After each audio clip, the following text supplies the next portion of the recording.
साहेब, राज्याचे उपमुख्यमंत्री देवेंद्रजी फडणवीस साहेब, आदरणीय अजितदादा पवार साहेब आणि सर्वांचेच मनापासून आभार मानतो की त्यांनी काल ज्यावेळेस नवीन शपथविधी झाल्यानंतर खाते वाटपाची घोषणा झाली, त्या खाते वाटपामध्ये कृषी विभागाची जबाबदारी या ठिकाणी माझ्यावरती या ठिकाणी दिली गेलेली आहे।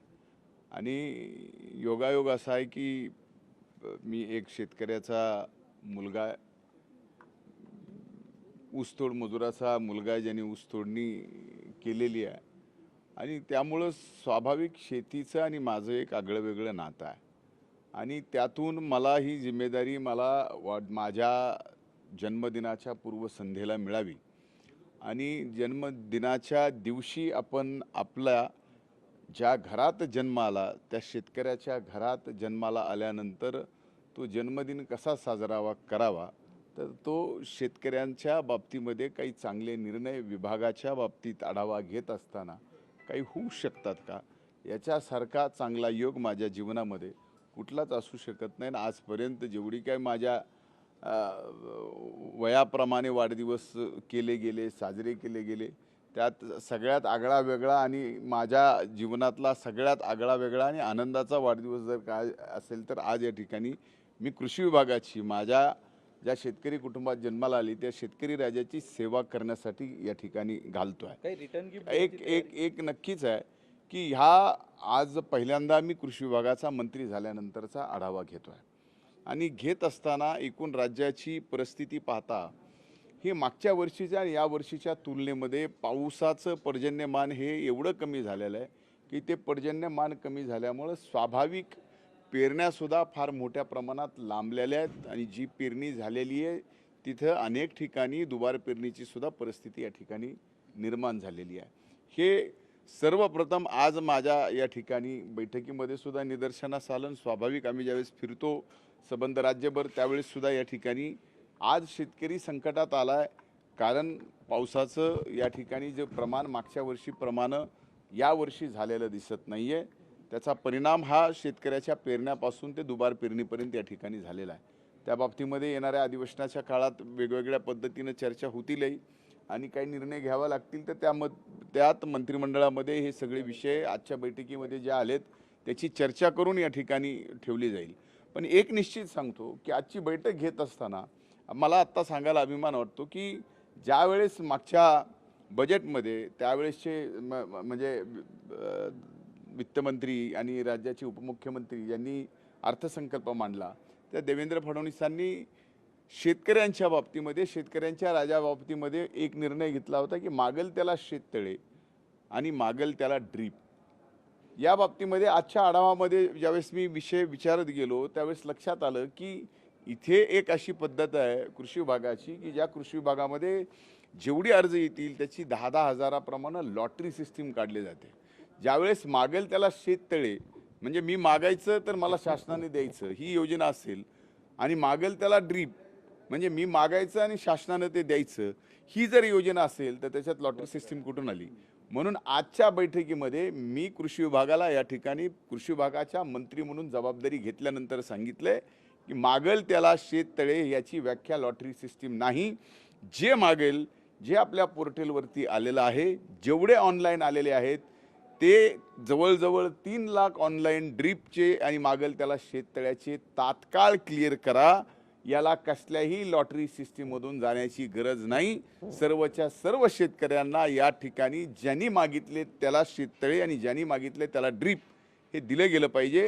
हा आजच्या बैठकीमध्ये फार महत्त्वाचा निर्णय आम्ही या ठिकाणी घेतलेला आहे। याच बाबतीमध्ये अनेक अशा गोष्टी आहेत की शेती कृषी विभागाच्या बाबतीमध्ये फार मोठ्या प्रमाणामध्ये करणं गरजेचं आहे। सगळ्यात मोठं संकट आज हे आहे की ईश्वराकडे प्रार्थना आहे की पर्जन्यमान जसं लांबलंय तसं इथून पुढच्या काळात लांबू नये, त्यातले त्यात संकट कमी प्रमाणामध्ये होईल। महत्त्वाची माझी आज आपल्या सर्वांच्या माध्यमातून माझ्या शेतकरी बांधवांना आणि भगिनींना विनंती करायची आहे, एक की आता 3-4 दिवसामध्ये या ठिकाणी काही ठिकाणी फार मोठ्या प्रमाणामध्ये पावसाचं दिसतंय असं वातावरण आहे। काही ठिकाणी पाऊसही पडला आहे। ज्या ठिकाणी पेरण्या झाल्या नव्हत्या त्या ठिकाणी पेरण्या पण झाल्या आपण स्वाभाविक पाहतो की काही ठिकाणी काही कृषी विद्यापीठ, मग पंजाबराव कृषी विद्यापीठ एक सांगतं की 22 जुलैपर्यंत या ठिकाणी आपण सोयाबीन लावू शकतो, पेरणी करू शकतो. आणि इकडे मराठवाडा वसंतराव नाईक कृषी विद्यापीठ सांगतं की 30 जुलैपर्यंत आपण या ठिकाणी सोयाबीनची पेरणी करू शकतो. तर माझं असं म्हणणं आहे की ज्या ज्या प्रमाणामध्ये ज्या ज्या ठिकाणी पेरण्या झालेल्या नाहीत आणि आज कुठंतरी पाऊस पडला आहे त्या ठिकाणी शेतकऱ्यांनी पेरण्या आत्ता करून घेणं 30 जुलैच्या अगोदर गरजेचं आहे. त्या पेरण्यासुद्धा या ठिकाणी होणं आवश्यक आहे. त्याचबरोबर ज्या ठिकाणी दुबार पेरणीची गरज पडणार आहे त्या ठिकाणी त्या बाबतीमधले आज कृषी विभागाला सुद्धा एक्झॅक्ट रिपोर्ट काय आहेत ग्राउंडवर आणि प्रत्येक जिल्ह्याचा नाही तर तालुकानिहाय, मंडळनिहाय आज ही माहिती कृषी विभागाकडे आली पाहिजे की किती ठिकाणी दुबार पेरणीची आवश्यकता आहे की ज्यामुळं उद्या चालून आपल्याला कृषी विभागाला त्या शेतकऱ्याला दुबार पेरणीसाठी मदत करण्याची आवश्यकता येऊ शकते. आणि सगळ्यात महत्त्वाची माझी आज आपल्या सर्वांच्या माध्यमातून माझ्या महाराष्ट्रातल्या शेतकरी बंधू भगिनींना विनंती आहे की जी 1 रुपयाची पीक विमा योजना या ठिकाणी सरकारने घोषित केलेली आहे त्याचा फायदा जास्तीत जास्त आज घेण्याची गरज आहे. याच्यात वेळ लावून जमणार नाही, कारण आजची परिस्थिती पाहता आपल्या पूर्ण जे विमाची प्रीमियम शेतकऱ्यांना भरण्याची गरज होती तो शेतकऱ्याचा प्रीमियम आज राज्य सरकार भरतं आहे. पण कुठंतरी आज शेतकरी बांधव त्या ठिकाणी कमी पडतोय, कारण हा 1 रुपयाची मध्ये विमा योजना दिलेली आहे. याचा पूर्ण फायदा फायदा मोठ्या प्रमाणात हा शेतकऱ्यांना होणार आहे आणि तो फायदा घेण्यासाठी मात्र त्या शेतकऱ्यांनी विमा योजनेचा फायदा घेणं गरजेचं आहे. म्हणून माझी आज विनंती राहील आपल्या माध्यमातून महाराष्ट्रातल्या तमाम शेतकऱ्यांना की या विमा योजनेचा सुद्धा जास्तीत जास्त आपण ऑनलाईन भरून त्या ठिकाणी फायदा घ्यावा. यालाच धरून एक प्रश्न, ज्या शेतकऱ्यांकडे बेवस्कीची जमीन आहे त्यांना पीक विमा काढता येत नाही, त्याच ठिकाणी या जमिनी ज्या ह्या नदीलगत असतात आणि त्यामुळे मोठं नुकसान होतं, त्याच्या बाबतीत सरकार काही धोरण तयार करणार आहे? एक लक्षात घ्या की वेगवेगळे पीक विम्याचे ट्रिगर जे काही ठरलेले आहेत ते ट्रिगर हे केंद्र सरकारने ठरवलेले आहेत. त्या ट्रिगरमध्ये आपण सांगताय त्या गोष्टी जर नसतील तर त्या ठिकाणी नक्कीच राज्य सरकार केंद्राकडं त्या प्रमाणे प्रस्ताव पाठवून त्या बाबतीतले बदल घडून आणेल. पण माझ्या माहितीनं देवस्थानाच्या जमिनीच्या संदर्भात पीक विमा मिळायला अडचण नाही आहे, पण तो पीक विमा कोणाच्या अकाउंटला जावा ही एक अडचण आहे. दुसरा मुद्दा असा आहे की ज्या ज्या नदीकाठच्या जमिनी आहेत त्या नदीकाठच्या जमिनीला पीक विमा लागू नाही असं बिलकुल त्याचा अर्थ नाही आहे. पण नदीला पूर आला, नैसर्गिक संकट आलं आणि त्याच्यात ती जमीन खरडून गेली, ती त्या पीक विम्याच्या ट्रिगरमध्ये बसते. त्याला वेगळी काही योजना आणायची गरज नाही. हे माझ्या ओव्हरऑल एक शेतकरी असल्यामुळे मला जी माहिती ती मी आपल्याशी सांगतो आहे. हां, पण एक नक्की आहे की देवस्थानाच्या जमिनीच्या संदर्भात अकाउंट कुणाच्या द्यावं याचा वाद अनेक ठिकाणी होतो, त्यामुळे हा प्रश्न आहे. एक सगळ्यात महत्त्वाचा प्रश्न विचारायला आहे, दूध दराची निश्चिती करण्यात आलेली आहेत, किमान दर ठरवण्यात आले आहेत. पशुखाद्यांचे दर कमी करण्याचे आदेश सुद्धा पशुसंवर्धन मंत्र्यांनी दिलेले आहेत. मात्र हमी भावाचं काय? एक लक्षात घ्या शेतकऱ्यांना हमी भाव मिळाला पाहिजे आणि काही वेळेस जर शेतकऱ्यांच्या नशिबात हमी भावापेक्षा जास्त रक्कम मिळत असेल तर त्या ठिकाणी ती मिळाली शेतकऱ्याला तर त्याला कोणालाही दुःख होण्याचं कारण नाही. उदाहरणार्थ आता टमाट्याच्या बाबतीमध्ये अनेक उदाहरणं सांगितली. अनेक जणांनी टमाट्याच्या बाबतीमध्ये भाव वाढले म्हणून आंदोलनं चालू केली. काही मोठ्या मोठ्या अभिनेत्यांनी खरं तर त्यांनी एक दिवस टमाटर नाही खाल्लं तर काही फरक पडणार नाही, किंवा एक महिनाभर जरी टमाटर खाल्लं नाही तर एखाद्याची काही एकूण प्रोटीन व्हॅल्यू शरीरातली कमी होणार नाही. पण जर एक महिनाभर एखाद्या शेतकऱ्याला टमाट्याला 4 पैसे जास्त मिळाले तर त्याचा पूर्ण देशभर जो काही या ठिकाणी आक्रोश होतो ते होणं चुकीचं आहे. शेवटी शेतकरी सुद्धा त्याला सुद्धा पोट आहे.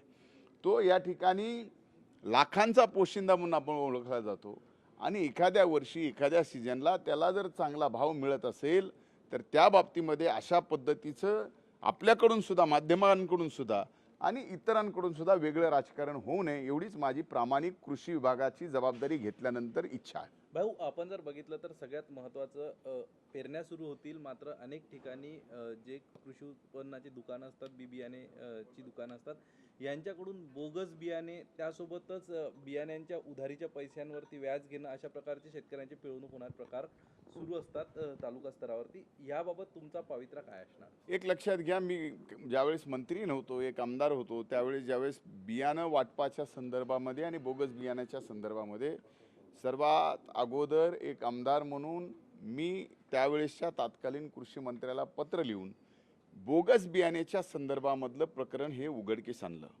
त्यावेळेस कृषी विभाग फार मोठ्या प्रमाणात त्यांनी कारवाया चालू केल्या. बोगस बियाणं मिळू नये, जिथं मिळालंय त्याच्यावरती कारवाया चालू केल्या.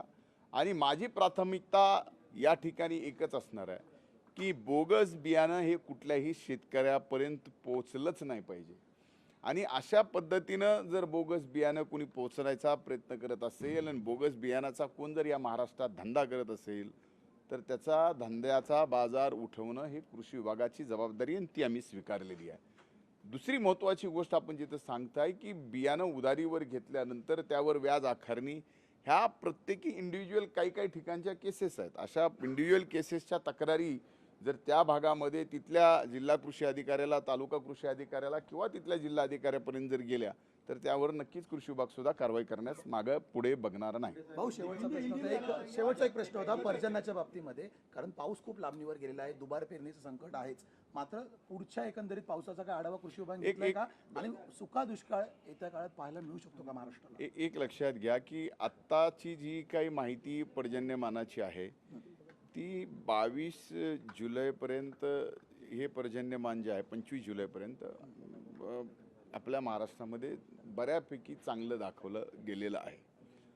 आता ऑगस्टमध्ये मात्र पर्जन्यमानाचं जे काही परिस्थिती माझ्यासमोर आज दाखवली गेली. आता उद्या पीक पाहणीमध्ये त्या ठिकाणी कॅबिनेटच्या समोर येणारच आहे, त्यावेळेस ही सगळी समोर माहिती येईलच सगळ्यांच्या. पण ऑगस्टमध्ये पुन्हा एकदा आपल्या महाराष्ट्रामध्ये पावसाचं प्रमाण हे कमी पाहायला मिळतं आहे, हे अंदाज आहेत. आता याच्यामध्ये हळूहळू काही गोष्टीत सुधारणा आपल्याला रोज पाहायला मिळते. आपण या ठिकाणी पर्जन्यमानाची परिस्थिती पाहताना काही ठिकाणी पडतो, काही ठिकाणी पडत नाही. म्हणजे उदाहरणच सांगायचं झालं ग्रामीण भागाच्या शब्दात तर बैला शेतात पेरणी करत असताना त्या ठिकाणी एका शिंगावर पाऊस पडतो आणि दुसऱ्या शिंगावर पडत नाही, अशी परिस्थिती आहे. पण तरीसुद्धा अशा परिस्थितीमध्ये पर्जन्यमानाची अवस्था अशी जरी असली तरी शेतकऱ्याला याच्यात कमीत कमी त्रास व्हावा, त्याचं कमीत कमी नुकसान व्हावं, हेच महाराष्ट्र राज्याच्या कृषी विभागाचा आणि महाराष्ट्र सरकारचा प्रयत्न राहणार आहे. येणाऱ्या काळात आपण म्हणताय की पावसाचं प्रमाण फारच मोठ्या प्रमाणात कमी झालं तर या ठिकाणी ज्या दुष्काळाच्या संदर्भात आपण आज म्हणतोय, कदाचित ही परिस्थिती भगवंत करो आपल्या राज्यावर येऊ नये. त्याच्यातनं फार मोठं नुकसान स्वाभाविक शेतकऱ्यांचं होणार आहे. आणि एकदा का शेतकरीचं कंबर मोडली तर पुन्हा ते उठणं हे शेतकऱ्याची पिढी बर्बाद करणार असतं. म्हणून तशी परिस्थिती एवढी हीच ईश्वरचरणी प्रार्थना. धन्यवाद.